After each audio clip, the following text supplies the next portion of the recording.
اعوذ باللہ من الشیطان الرجیم بسم اللہ الرحمن الرحیم الحمدللہ وحدہ والصلاة والسلام علی من لا نبی بعدہ وعلی آلہ واصحابہ اجمعین۔ پچھلی ایپیسوڈز میں جو واقعات مذکور ہوئے وہ زمانے قبل نبوت کے ساتھ متعلق تھے۔ اب نبوت اور بعد نبوت کے حالات وہ بیان کیے جائیں گے۔ اللہ رب العزت ہم سب کو سرکار دو عالم صلی اللہ تعالی علیہ وآلہ وسلم کی کامل محبت نصیب فرمائے، اور یہ بھی واضح رہے کہ قبل نبوت اور بعد نبوت کی تقسیم جانب دو عالم صلی اللہ تعالی علیہ وآلہ وسلم کے ظاہری حالات کی بنا پر ہے، ورنہ در حقیقت تو آپ کو اس وقت سے نبوت ملی ہوئی تھی جب ابو البشر حضرت آدم علیہ السلام ابھی آب و گل کے مراحل سے گزر رہے تھے۔ اس لیے جب ایک مرتبہ صحابہ کرام علیہم رضوان نے آپ سے پوچھا، یا رسول اللہ متی وجبت لک النبوہ، کہ آپ کو نبوت کب ملی، تو آپ نے جواباً ارشاد فرمایا، وآدم بین الروح والجسد، میں اس وقت بھی نبی تھا جب آدم علیہ السلام روح اور جسم کے درمیان تھے۔ جب آپ کی عمر مبارک 40 سال کے قریب پہنچ گئی تو مقدمات نبوت کا ظہور شروع ہو گیا، تاکہ آپ ذہنی طور پر پہلے سے اس بار گراں کو اٹھانے کے لیے تیار ہو جائیں۔ تمہید نبوت کا آغاز رؤیا صادقہ یعنی سچے خوابوں سے ہوا۔ اس دور میں آپ کو جو بھی خواب نظر آتا، عالم بیداری میں اس کی تعبیر کا مشاہدہ ہو جاتا۔ جو رات خواب میں آپ دیکھتے، صبح ویسا ہی ہوتا ہوا بھی دیکھ لیتے۔ سیدہ عائشہ صدیقہ رضی اللہ تعالیٰ عنہ کے الفاظ میں کہ آپ کے ہر خواب کی تعبیر صبح درخشاں کی طرح نمودار ہو جاتی۔ اس کے علاوہ جب آپ گھاٹیوں اور صحرا میں تنہا محو خرام ہوتے، گھاٹیوں میں تشریف لے جاتے، صحرا میں تشریف لے جاتے، تو ہر شجر و حجر آپ کو سلام کا نذرانہ پیش کرتا تھا۔ جی ہاں، ہر شجر، ہر درخت اور پتھر آپ صلی اللہ تعالی علیہ وآلہ وسلم کو سلام کا نذرانہ پیش کرتا تھا، اور مسلم شریف کے اندر وہ الفاظ بھی آئے ہیں کہ ہر پتھر اور ہر درخت آپ کو سلام کہتا تھا اور عرض کرتا تھا، السلام علیکہ یا رسول اللہ، السلام علیکہ یا رسول اللہ۔ اس زمانہ میں آپ کی طبیعت پر مخلوق سے انقطاع اور خالق کی طرف ہمہ متوجہ ہونے کا غلبہ تھا، اس لیے آپ شہروں اور آبادیوں سے دور کوہ صحرا کی خلوتوں میں حسن ازل کی تلاش میں سرگردہ رہتے۔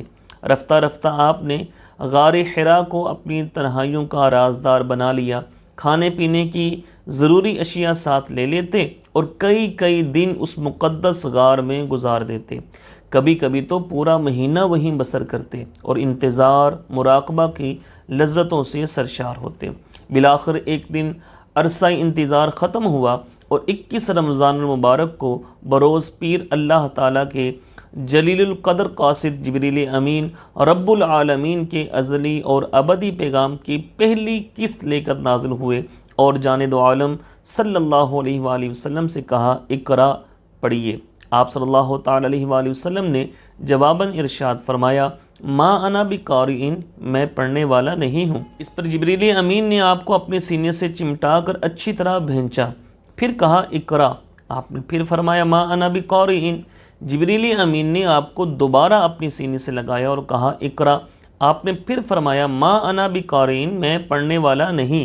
پھر جب تیسری مرتبہ جبریل امین نے آپ کو سینے سے لگا کر چھوڑا اور کہا، اقرا بسم ربک الذی خلق، آپ کی زبان پر یہی مقدس ترین کلمات رواں ہو گئے، اقرا بسم ربک الذی خلق، خلق الانسان من علق، اقرا وربک الاکرم الذی علم بالقلم، علم الانسان ما لم یعلم۔ اس کا ترجمہ بھی سماعت کرتے جائیے۔ کہا کہ آپ پڑھیے اپنے رب کے نام کے ساتھ جس نے سب کو پیدا فرمایا، پیدا کیا انسان کو جمے ہوئے خون سے۔ پڑھیے، آپ کا رب بڑا کریم ہے جس نے علم سکھایا قلم کے واسطہ سے، اور اس نے سکھایا انسان کو جو وہ نہیں جانتا تھا۔ یہ تو جانب دو عالم صلی اللہ تعالی علیہ وآلہ وسلم کا جگر گردہ تھا کہ آپ اس با جبروت کلام کو برداشت کر گئے، جو اگر پہاڑ پر بھی نازل ہوتا تو اس کے پرخچے اڑ جاتے۔ تاہم اتنا اثر ضرور ہوا کہ آپ پر لرزہ طاری ہو گیا، اسی عالم میں گھر تشریف لائے اور خدیجہ طاہرہ رضی اللہ تعالی عنہا سے فرمایا زمیلونی زمیلونی، مجھے کچھ اڑاؤ، مجھے کچھ اڑا دو۔ چنانچہ آپ کو گرم کپڑے اڑا دیے گئے۔ جب کچھ افاقہ ہوا تو آپ نے خدیجہ طاہرہ کو پورا واقعہ سنایا اور فرمایا لقد خشیت علی نفسی، بھی میری تو جان پر بن گئی تھی۔ خدیجہ طاہرہ نے آپ کو تسلی دی اور کہا کہ اللہ تعالیٰ آپ کو کبھی رسوا نہ ہونے دے گا۔ کیوں؟ اس لیے کہ آپ سچے ہیں، مہمان نواز ہیں، رشتہ داروں کے حقوق کا پاس کرنے والے ہیں، محتاجوں کا بوجھ اٹھانے والے ہیں، فقیروں پر نوازشیں کرنے والے ہیں اور حق کا ساتھ دینے والے ہیں۔ آپ کو تسلی اور تشفی دینے کے بعد انہوں نے مناسب سمجھا کہ اس سلسلے میں ورقہ بن نوفل سے بات کر لی جائے۔ وہ دین عیسوی کے بہت بڑے فاضل تھے اور ایسے معاملات کو بہتر طور پر سمجھ سکتے تھے۔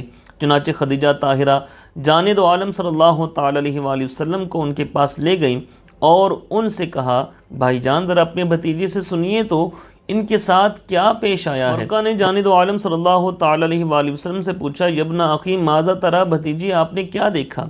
جان دو عالم صلی اللہ علیہ وسلم نے جو کچھ پیش آیا تھا تفصیل سے بیان فرمایا۔ ورقہ نے پوری رویداد سن کر کہا ھذا الناموس الذی کان ینزل علی موسیٰ، یہ وہی محرم راز قاصد ہے جو موسیٰ علیہ السلام پر نازل ہوا کرتا تھا۔ کاش میں جوان ہوتا، کاش میں اس وقت تک زندہ رہتا جب آپ کی قوم یہ پیام سنانے کے جرم میں آپ کو مکہ کی زمین سے نکال دے گی۔ جان دو عالم صلی اللہ علیہ وآلہ وسلم نے حیرت سے پوچھا کیا یہ لوگ مجھے یہاں سے نکال دیں گے؟ ورقہ نے کہا ہاں، کہ جو پیغمبر بھی اس طرح کا پیغام لے کر آیا لوگ اس کے دشمن ہو گئے۔ اگر میں اس وقت تک زندہ رہا تو آپ کی بھرپور مدد کروں گا۔ افسوس حضرت ورقہ کی یہ تمنا پوری نہ ہو سکی اور آپ تھوڑے ہی عرصہ بعد خالق حقیقی سے جا ملے رضی اللہ تعالی عنہ۔ چلتے چلتے ورقہ بن نوفل کا تعارف بھی سماعت کرتے جائیے۔ ورقہ بن نوفل رضی اللہ تعالیٰ عنہ خدیجہ طاہرہ کے چچا زاد بھائی تھے۔ جان دو عالم صلی اللہ علیہ وسلم کی ولادت سے پہلے شرک اور بت پرستی میں مبتلا تھے۔ جب جان دو عالم صلی اللہ علیہ وسلم کی ولادت ہوئی تو ان کا پسندیدہ بت اوندے منہ گر پڑا اور بار بار اٹھانے کے باوجود کھڑا نہ ہو سکا۔ اپنے معبود کی یہ درگت بنتے دیکھ کر بت پرستی سے متنفر ہو گئے اور عیسائی مذہب انہوں نے اختیار کر لیا، اور جب عیسائی مذہب اختیار کر لیا تو قدیمی کتابوں کے مطالعہ میں مصروف ہو گئے۔ انہی کتابوں کے مطالعہ کے دوران ان پر یہ حقیقت منکشف ہوئی کہ عنقریب ایک عظیم الشان نبی ظاہر ہونے والا ہے۔ وہ اس نبی کے لیے سراپا انتظار تھے اور اپنے اشعار میں اکثر اس کا اظہار کرتے رہتے تھے۔ جب جان دو عالم صلی اللہ تعالی علیہ وآلہ وسلم نے نزول جبریل کا واقعہ انہیں سنایا تو انہیں یقین ہو گیا کہ یہ وہی نبی ہیں جن کا مدتوں سے انتظار تھا، اس لیے فوراً ایمان لے آئے اور وفات کے بعد سیدھے جنت میں داخل ہو گئے۔ جی ہاں، خود جان دو عالم صلی اللہ تعالی علیہ وآلہ وسلم نے ارشاد فرمایا رأیتہ فی بطنان الجنت علیہ سندس، کہ میں نے ورقہ بن نوفل کو جنت کے درمیان میں دیکھا ہے اور اس نے ریشمی کپڑے پہن رکھے تھے۔ سبحان اللہ۔ اسلام میں طہارت اور عبادت کو کس قدر اہمیت حاصل ہے اس کا اندازہ اس سے لگایا جا سکتا ہے کہ جان دو عالم صلی اللہ علیہ وآلہ وسلم کے منصب نبوت پر فائز ہونے کے بعد سب سے پہلے آپ کو وضو اور نماز کا طریقہ سکھایا گیا۔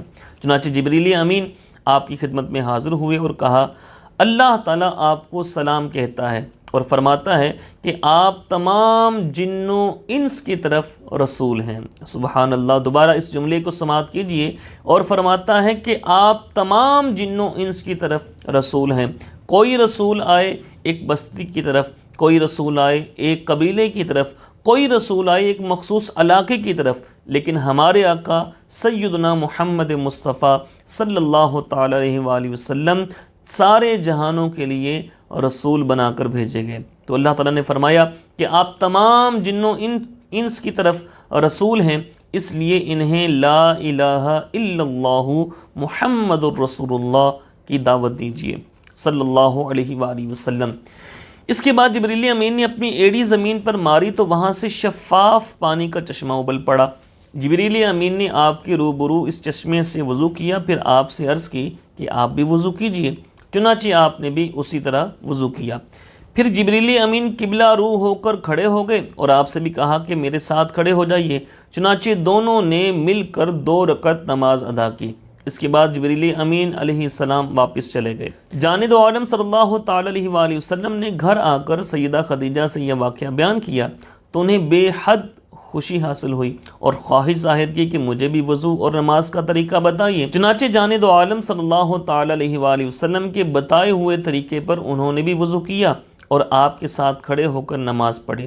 نماز سے فراغت کے بعد بے ساختہ بول اٹھیں، اشہد انک رسول اللہ۔ تاریخ ابن جریر اور زرقانی میں موجود ہے کہ باقاعدہ طور پر 5 نمازیں تو شب معراج میں فرض ہوئی تھیں، لیکن اس سے پہلے بھی جان دو عالم صلی اللہ تعالی علیہ وآلہ وسلم اور صحابہ کرام علیہم رضوان جبریل امین کے بتائے ہوئے طریقے پر وقتاً فوقتاً نماز ادا کرتے رہتے تھے۔ پہلی وحی کے بعد کچھ مدت کے لیے سلسلہ وحی منقطع ہو گیا۔ اس سے آپ بے حد پریشان ہو گئے، اتنے پریشان کہ آپ کو اپنی زندگی ایک قسم کا بوجھ محسوس ہونے لگی اور آپ دن رات اسی فکر میں لگے رہتے۔ جب بھی کوئی غلط خیال ذہن میں آتا، جبریل امین ظاہر ہوتے اور کہتے، یا محمد انک رسول اللہ حقا، یا محمد صلی اللہ علیہ وسلم، آپ اللہ کے سچے رسول ہیں۔ یہ سن کر وقتی طور پر دل بے چین کو قرار آ جاتا اور آپ پرسکون ہو جاتے، لیکن کچھ وقت گزرنے کے بعد پھر وہی کیفیت طاری ہو جاتی۔ جب آپ کی بے تابی بے قراری حد سے بڑھ گئی تو جبریل امین پیام الہی کی دوسری قسط لے کر نازل ہوئے، اور وہ کیا تھی؟ وہ یہ تھی، یا ایھا المدثر قم فانذر، اے چادر لپیٹنے والے اٹھیے اور لوگوں کو ڈرائیے۔ اس کے بعد وحی کا تسلسل قائم ہو گیا۔ جان دو عالم صلی اللہ تعالی علیہ وآلہ وسلم کی پیدائش سے پہلے انبیاء کرام آپ کی آمد کی بشارتیں دیتے رہے، پھر ولادت کے وقت کاہنوں اور یہودی عیسائی عالموں بلکہ بے جان بتوں نے بھی شہادت دی کہ آج وہ عظیم ہستی دنیا میں تشریف لے آئی ہے۔ پھر جب آپ کو عالمگیر نبوت عطا ہوئی تو ہر طرف ڈنکا بج اٹھا اور ہر سمت سے یہی ندا آنے لگی کہ رسول ہاشمی جلوہ گر ہو گئے ہیں۔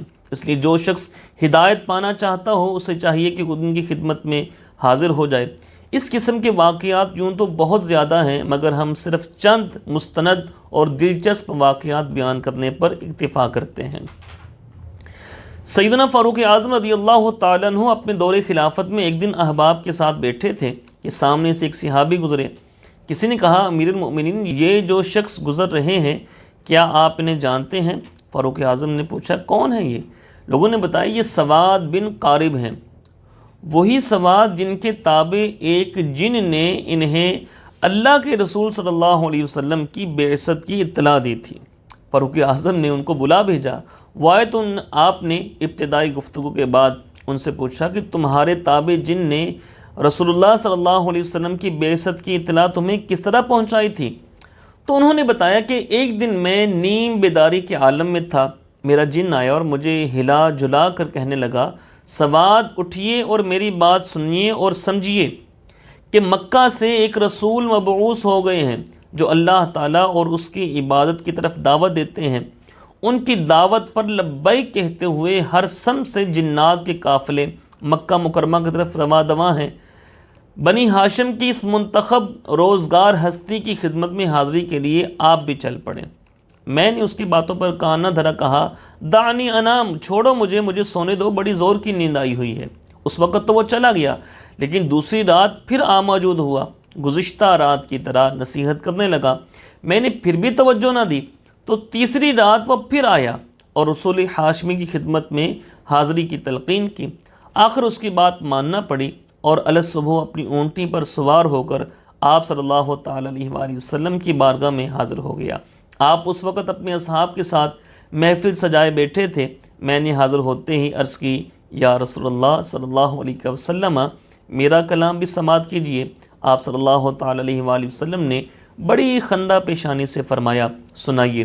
تو میں نے آپ صلی اللہ تعالی علیہ وآلہ وسلم کی خدمت اقدس میں 2 شعر پیش کیے، جس کا ترجمہ سماعت کیجیے گا کہ بلا شبہ اللہ تک پہنچنے کے لیے آپ تمام رسولوں کی بنسبت زیادہ قریبی وسیلہ ہیں۔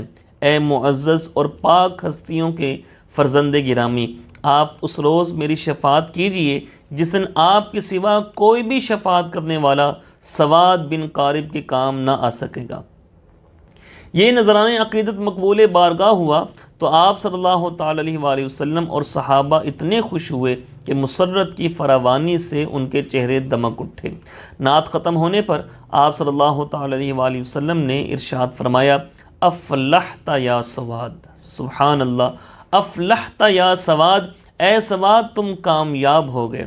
سواد بن قارب نے واقعہ ختم کیا تو فاروق اعظم رضی اللہ تعالیٰ عنہ نے بے تابانہ اٹھ کر سواد کو گلے لگا لیا اور فرمایا کہ کتنا اشتیاق تھا مجھے، کتنا شوق تھا مجھے تمہاری زبان سے یہ واقعہ سننے کا۔ پھر سواد سے پوچھا، کیا وہ جن اب بھی تمہارے پاس آتا ہے؟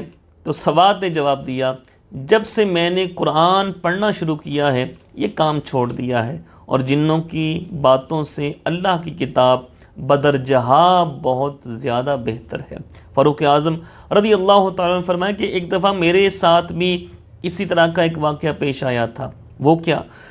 فرمایا کہ میں قریش کے گھرانے آل زری کے پاس گیا ہوا تھا، انہوں نے ایک بچھڑا ذبح کر رکھا تھا، قصاب اسے کاٹنے کی تیاری کر رہا تھا کہ اچانک بچھڑے سے آواز آنے لگی، اے آل زری، کامیاب بات ظاہر ہو گئی، ایک اعلان کرنے والا بزبان فصیح اعلان کر رہا ہے، گواہی دے رہا ہے کہ اللہ کے سوا کوئی معبود نہیں۔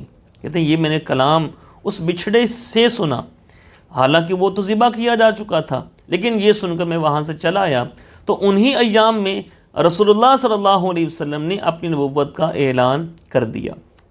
دوسرا واقعہ بھی سماعت کیجیے حضرت مازن رضی اللہ تعالیٰ عنہ کا۔ وہ کہتے ہیں کہ اسلام لانے سے پہلے میں عمان کے قریب سمایا نامی گاؤں میں ایک بت کی خدمت اور دیکھ بھال کیا کرتا تھا۔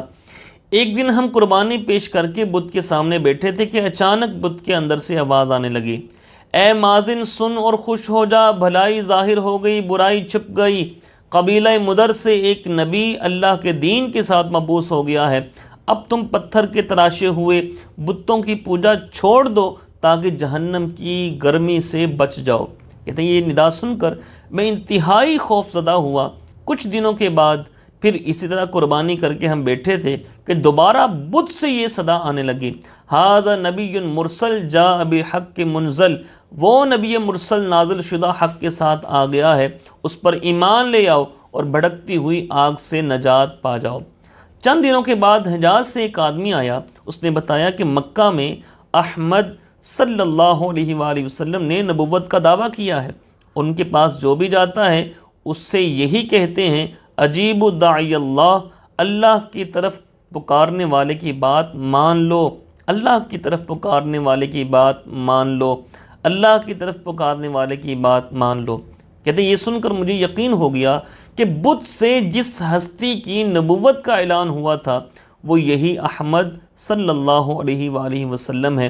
چنانچہ میں نے اسی وقت جا کر بت کو توڑ پھوڑ دیا اور رسول اللہ صلی اللہ علیہ وسلم کی خدمت میں حاضری کے لیے عازم سفر ہو گیا۔ وہاں پہنچا تو اللہ تعالیٰ نے میرا سینہ اسلام کے لیے کھول دیا اور میں ایمان لے آیا۔ پھر میں نے رسول اللہ صلی اللہ علیہ وسلم کے روبرو اپنی کمزوریاں اور پریشانیاں بیان کی کہ یا رسول اللہ، میں بہت عیاش آدمی ہوں، گانا بجانا، عورتیں اور شراب، انہی لغویات میں میری عمر بسر ہوتی ہے۔ کچھ زمانے سے ہمارے علاقے میں قحط پڑا ہوا ہے، اس لیے آج کل تنگ دست ہوں اور ابھی تک اولاد کی نعمت سے بھی محروم ہوں۔ دعا فرمائیے کہ اللہ تعالیٰ مجھے ہدایت دے، ہماری پریشانیاں دور فرمائے، ہماری سرزمین پر باران رحمت برسائے اور مجھے بیٹا بھی عنایت فرمائے۔ تو آپ صلی اللہ تعالی علیہ وآلہ وسلم نے دعا فرمائی۔ سبحان اللہ، اجابت کا صحرا، عنایت کا جوڑا، دلہن بن کے نکلی دعائے محمد، اجابت نے جھک کر گلے سے لگایا بڑی ناز سے جب دعائے محمد۔ آپ صلی اللہ تعالی علیہ وآلہ وسلم نے دعا کی، عرض کی رب سے، اے اللہ، مازن کے گانے کو تلاوت قرآن سے، اس کے رزق حرام کو رزق حلال سے، اس کی بے راہ روی کو پاک دامنی سے بدل دے، اس کے علاقے پر بارش برسا دے اور اسے بیٹا بھی عنایت فرما دے۔ آپ صلی اللہ علیہ وسلم کی تمام دعائیں مستجاب ہوئیں۔ کہتے ہیں کہ مجھ سے تمام عیاشیاں چھٹ گئیں، میرا علاقہ سرسبز و شاداب ہو گیا۔ میں نے 4 عورتوں کے ساتھ شادی کی، قرآن کا بڑا حصہ یاد کیا اور اللہ تعالیٰ نے مجھے بیٹا بھی عطا فرما دیا جس کا نام حیان ہے، حیان بن مازن۔ آپ صلی اللہ تعالیٰ علیہ وآلہ وسلم کی بارگاہ میں حاضر ہوتے وقت بھی حضرت مازن نے بھی ایک خوبصورت نعت پیش کی تھی، اس کا ترجمہ بھی سماعت کیجئے کہ یا رسول اللہ، میری اونٹنی عمان سے عرج تک پھیلے ہوئے طویل صحراؤں کو تیزی سے طے کرتی ہوئی آپ کے دربار میں پہنچی ہے۔ غرض یہ ہے کہ آپ بارگاہ الہی میں میری سفارش کریں، اے روئے زمین پر چلنے والے تمام لوگوں سے افضل ہستی، تاکہ میرا رب میرے گناہ معاف فرما دے اور میں کامیابی کے ساتھ واپس چلا جاؤں۔ عمر بن مرہ رضی اللہ تعالیٰ عنہ فرماتے ہیں کہ میں زمانہ جاہلیت میں ایک مرتبہ جب حج کے لیے گیا تو مکہ مکرمہ میں قیام کے دوران خواب میں ایک روشنی دیکھی جو کعبہ سے طلوع ہوئی اور یثرب کی پہاڑیوں تک پھیل گئی، اور اس روشنی سے آواز آئی کہ ظلمتیں دور ہو گئیں، روشنی چمک اٹھی، خاتم الانبیاء مبعوث ہو گئے۔ پھر دوبارہ چمک ظاہر ہوئی، اس چمک میں مجھے ہیرا کے محلات نظر آنے لگے اور مدائن جگمگا اٹھا، اور اس نور سے پھر ندا آنے لگی، ظہر الاسلام وکسرت الاسنام ووصلت الارحام، اسلام ظاہر ہو گیا، بت توڑ دیے گئے اور صلہ رحمی کا آغاز ہو گیا۔ یہ خواب دیکھ کر میں گھبرا کر اٹھ بیٹھا، لوگوں سے اپنا خواب بیان کیا اور کہا کہ ایسا معلوم ہوتا ہے کہ عن قریب قریش میں کوئی عظیم واقعہ رونما ہونے والا ہے۔ بہرحال ہم حج کے بعد اپنے گھروں کو واپس چلے آئے۔ کچھ ہی دنوں کے بعد مکہ سے ایک شخص آیا اور اس نے بتایا کہ مکہ میں احمد نامی ایک شخص نے نبوت کا دعویٰ کیا ہے۔ یہ سن کر میں مکہ گیا، احمد صلی اللہ علیہ وآلہ وسلم سے ملاقات کی، اپنا خواب بیان کیا، اور انہوں نے فرمایا عمر بن مرہ، میں ہی تمام لوگوں کی طرف رسول بنا کر بھیجا گیا ہوں، میں انہیں اسلام کی دعوت دیتا ہوں، خون ریزی سے منع کرتا ہوں، صلہ رحمی، اللہ وحدہ لا شریک کی عبادت، بتوں کو چھوڑنے، حج کرنے اور روزے رکھنے کا حکم دیتا ہوں۔ من اجاب فلہ الجنہ، جس نے میری دعوت پر لبیک کہا اس کے لیے جنت ہے، ومن عصا فلہ النار، اور جس نے نافرمانی کی اس کے لیے جہنم ہے۔ عمر بن مرہ، تو بھی ایمان لے آ تاکہ اللہ تعالیٰ تجھے جہنم کی ہولناکیوں سے محفوظ رکھے۔ کہتے ہیں میں نے اسی وقت کلمہ شہادت پڑھا اور مسلمان ہو گیا۔ میرا باپ ایک بت کا خدمت گزار تھا، اسلام لانے کے بعد میں نے بت کو توڑ پھوڑ دیا اور آپ صلی اللہ تعالیٰ علیہ وآلہ وسلم کی خدمت اقدس میں حاضر ہوا، اور میں نے آپ صلی اللہ علیہ وسلم سے عرض کی کہ میں گواہی دیتا ہوں کہ اللہ حق ہے اور میں پتھر سے تراشے ہوئے خداؤں کو سب سے پہلے چھوڑنے والا ہوں۔ میں کمر ہمت کس کر ویرانوں اور سخت زمین کو طے کرتا ہوا آپ کی طرف سے ہجرت کر آیا ہوں تاکہ مجھے صحبت میسر آ جائے، اس کی جو اپنی ذات کے اعتبار سے بھی اور اپنے والد کے لحاظ سے بھی تمام لوگوں میں افضل ہے، اور جو اوپر والے بادشاہ کا نمائندہ اور رسول ہے۔ یہ سن کر آپ صلی اللہ علیہ وسلم بہت محظوظ ہوئے اور فرمایا خوش آمدید عمر بن مرہ۔ میں نے عرض کی یا رسول اللہ صلی اللہ علیہ وسلم، مجھے اپنی قوم کے پاس جانے کی اب اجازت مرحمت فرمائیے تاکہ میں انہیں بھی اسلام کی دعوت دوں، ہو سکتا ہے کہ اللہ تعالیٰ ان پر میرے ذریعے سے مہربانی فرما دے جس طرح اس نے مجھ پر آپ کے صدقے احسان فرمایا۔ آپ صلی اللہ علیہ وسلم نے بخوشی اجازت دیتے ہوئے یہ ہدایات بھی دیں۔ کیا ہدایات دیں؟ سماعت کیجئے۔ آپ صلی اللہ علیہ وسلم نے ارشاد فرمایا کہ دیکھو عمر، نرمی اختیار کرنا، علیک بالرفق، نرمی اختیار کرنا، وقول السدید، ہمیشہ سچی بات کہنا، ولا تکن فظا، بدخو نہ ہونا، ولا متکبرا، متکبر بھی نہ بننا، ولا حسودہ، اور حاسد بھی نہ بننا۔ نرمی اختیار کرنا، ہمیشہ سچی بات کہنا، بدخو، متکبر اور حاسد نہ بننا۔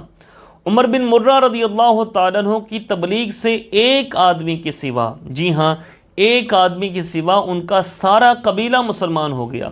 عمر بن مرہ ان سب کو ساتھ لے کر دربار رسالت میں حاضر ہوئے تو جانے دو عالم صلی اللہ علیہ وسلم بے حد خوش ہوئے، سب کو مرحبا کہا اور دولت اسلام سے مشرف ہونے پر مبارکباد دی۔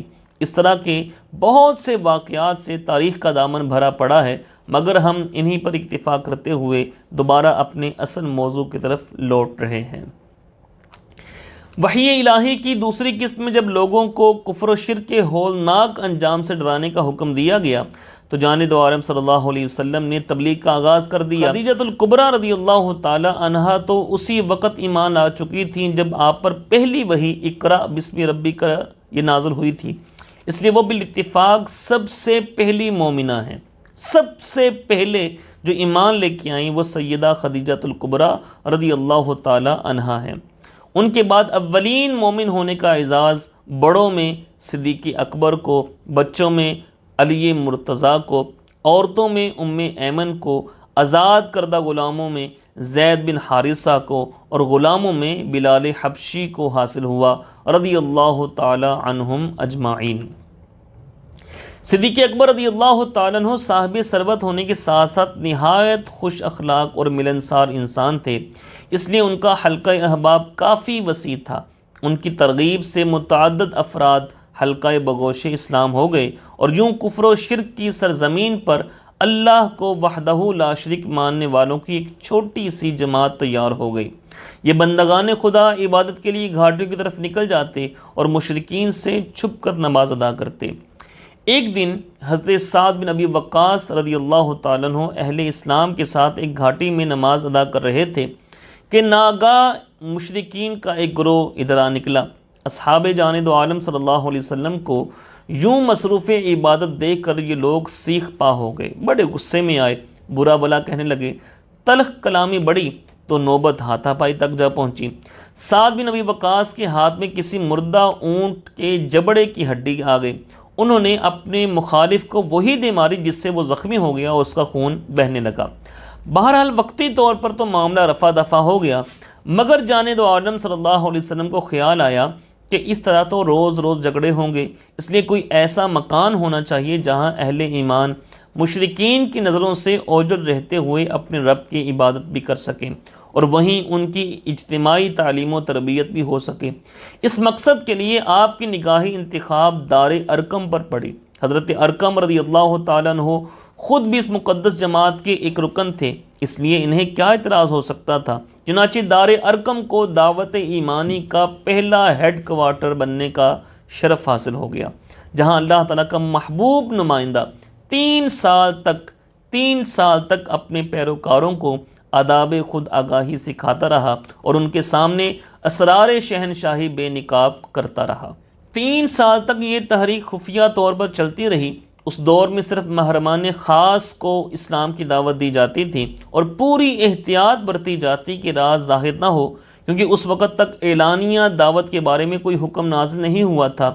تاآں یہ آیت جلیلہ اتری، فَاصْدَعْ بِمَا تُؤْمَرْ، آپ کو جس چیز کا حکم دیا جائے اسے برملا کہیے۔ اس کے بعد آپ صلی اللہ علیہ وسلم نے صرف مخصوص لوگوں کو دعوت دینے کا طریقہ چھوڑ دیا اور ڈنکے کی چوٹ پر اعلان حق کرنا شروع کر دیا۔ اس کے بعد انشاءاللہ تعالی جو جیسے آپ صلی اللہ علیہ وسلم نے دعوت دی، کہاں پر دعوت دی اور اعلان، پھر کیا کیا واقعات ہوئے، انشاءاللہ تعالی اگلی ایپیسوڈ میں بیان کیا جائے گا۔ اللہ تعالی ہم سب کو جانب عالم صلی اللہ تعالی علیہ وآلہ وسلم کی کامل محبت نصیب فرمائے، آپ صلی اللہ تعالی علیہ وآلہ وسلم کی سنتوں پر عمل کی توفیق عطا فرمائے۔